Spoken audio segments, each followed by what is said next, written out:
you think about this little effort this morning. Earlier on Robbie's breakfast show, Lord Mayor Clover Moore called for exemptions on live music from the state's early lockout laws.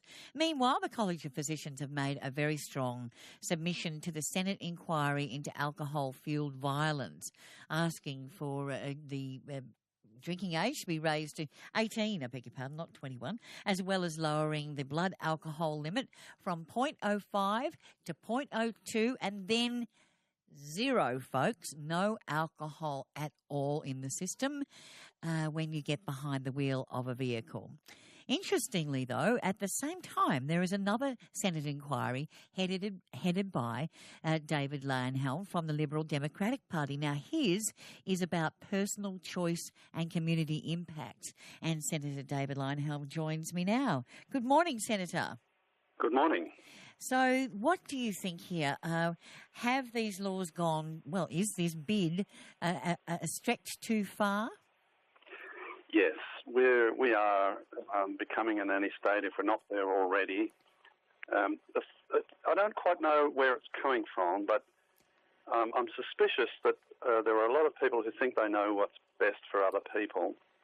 If you actually do a survey and say, do you think you are of above average intelligence, apparently more than 80% will say yes, which obviously means a lot of them are wrong. But it seems to be that there are a lot of people in our community who think that they know what's best for other people. And rather than just give them advice, and sometimes that advice might be smart and sometimes not, they then call on the law to make it compulsory, and that's when it becomes nanny state. Well, it's interesting that I was looking at a media release here from the Australian Bureau of Statistics. It came out in May last year. Alcohol consumption has hit a 50-year low in Australia. I guess most of us reading the news would imagine that we are drinking more and more, but actually not true. Yeah, that's right. There was a time when Australians were one of the highest, if not the highest, consumers of alcohol. I remember reading headlines many years ago that it was between us and Belgium, I think, in terms of beer drinking. And so, yes, we're drinking more modestly, but the nanny staters don't seem to recognise that. The nanny staters are telling us we should drink less, that it's really not our fault, we're all just victims of advertising or some such nonsense. And we really do need to give up alcohol altogether, more or less, although they're realistic enough to admit that won't happen in the next 2 years, but maybe 10. You also have the same approach to tobacco consumption, and gun ownership. Well, guns are different, but tobacco, yes. The attitude that I take, my party takes, is that if you're not going to harm anybody else, then it's really not the business of the government. That's the principle of liberalism. That's John Stuart Mill's famous principle. If you're not harming anybody else, it's your business, no one else's. So smoking can harm other people, so we know about secondary smoking, and then the state has a legitimate role in avoiding that. But once it becomes a matter of just you and whether or not you're being smart by smoking, I don't smoke and I don't recommend it, but that's where it should end. It's an individual choice and it's not a matter for anybody else. Firearms are somewhat different. Obviously they're used for good purposes and they can be used for bad purposes. It's a matter of balance in those cases. Okay. We have a couple of people who would like to join the conversation, and this is David from Wahroonga. Where is David? Here he is. Hi, David. How are you? Good, thank you. I was going to say, I spent a lot of time in North America with... Oh, darling, I think that your phone is no good. Do you mind giving us a call back? It's very, very muffled. We might try that one again. Let's try that again. Hi, David. No, he's there. Where have I got David now? Let's try here. Hello there. No, I tell you what we'll do. We'll go to Brooke. We know where Brooke is. Hi, Brooke. Hi, Wendy. How are you? Good, thanks. Brooke is calling us from Avoca. So what do you think, Brooke? Are we becoming a nanny state? I don't think we are at all, Wendy. I have two teenage sons, and I have a lot to do with them and their friends. And I truly believe that our culture of drinking amongst the young is a real worry. Don't get me wrong. You know, my husband husband and I like to have a bottle of wine with dinner. We like to have a drink. But looking at the youth of today and the culture of drinking, and it's not just my son's friends. I mingle with lots of people from lots of different places. Okay. I really believe we need to do something about it, and we just need to become our culture needs to change. All right. Well, thank you for that. I wonder, a lot of people would say that, of course, David Leyonhjelm. How do you answer that our culture needs to change? Well, I think people who say that are getting old, quite frankly. I'm 64 years old, and I don't think the drinking culture is any worse now than when I was 18, 17, going to pubs illegally and drinking. In fact, if anything, it's improved since then. We've become a bit more sensible about it. We eat more. We don't drink in the absence of food quite as much as we used to.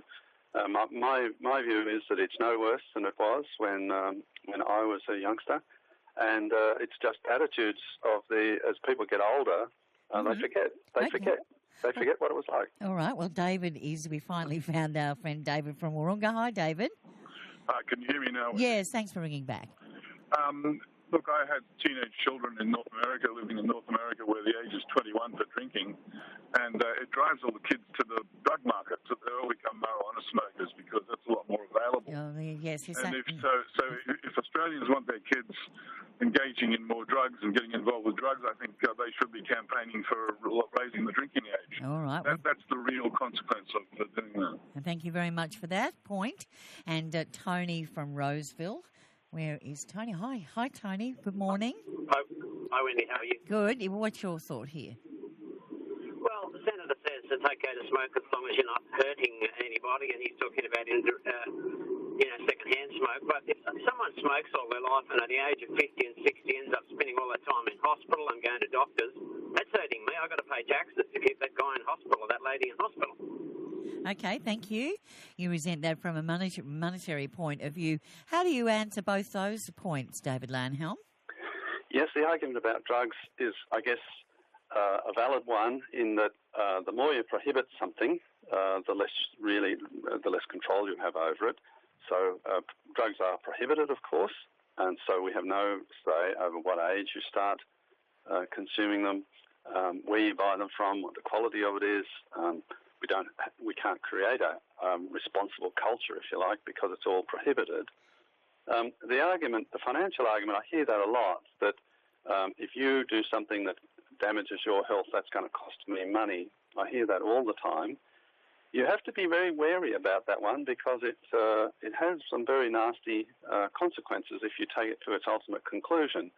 That is, where do you stop telling people what's bad for them? Pregnant women, for example, there are lots of things that people will say, well, you shouldn't do that when you're pregnant because you harm your baby, and then your baby may require medical attention during its life, and that'll cost other people money. So should women be prevented from drinking? And how do you prevent them from drinking? Well, you might have to put an ankle bracelet on them or put a camera in their house so we can watch that they don't get stuck into the wine in between while cooking dinner. You know, how insidious are we going to allow this sort of thing to become before we say enough is enough? What I'm saying is enough now. Let people make up their own minds for themselves. It's not other people's business.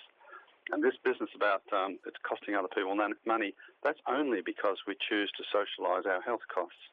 If we were responsible for our own health costs via insurance, this argument wouldn't even apply.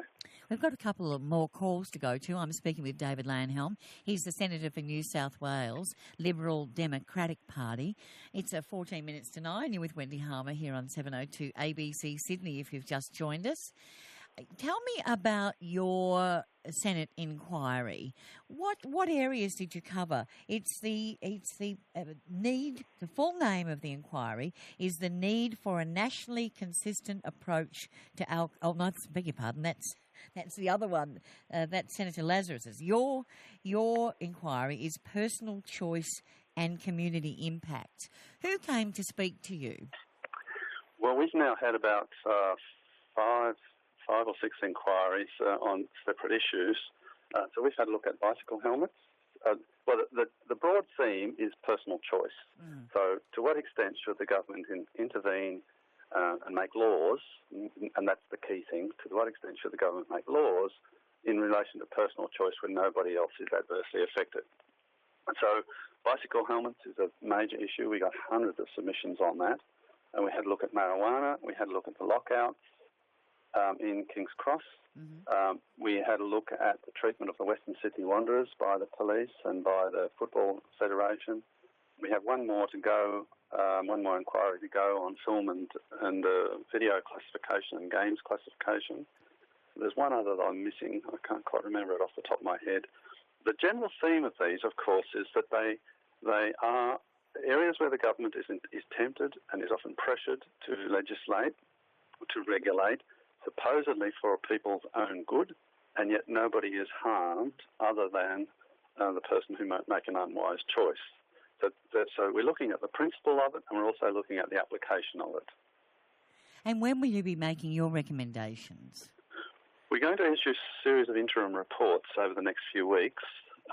We think that delivering one sort of blockbuster report at the end is probably not going to be noticed as much and won't have as much impact on each individual issue. So we'll be doing interim reports over the next few weeks. In fact, a couple of them are quite close. I would think we'll probably do the one on the Wanderers and on the football situation within the next 2 weeks. The bicycle helmets one is nearly there, and marijuana's not too far off either. If you lose your job in the next election as a senator, and you are one of those cross-button benches, I guess this would represent getting out this report would be very your life's work, really. I hope it's not just my life's work. No, but yes. That's why you got into the Senate. 2 years in the Senate, there is a limited amount you can do, and certainly this would be putting this on the agenda, having a national discussion, if you like, about the nanny state. To what extent should the government intrude in your life?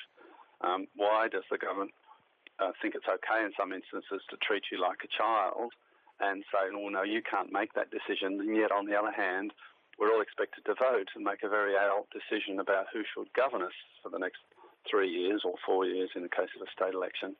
That sort of issue is now on the agenda, and I guess I would regard it as one of my achievements that I put it there. Thank you very much for speaking with us this morning. My pleasure. Senator David Leyonhjelm, he's the Senator for New South Wales of the Liberal Democratic Party. It is 11 minutes.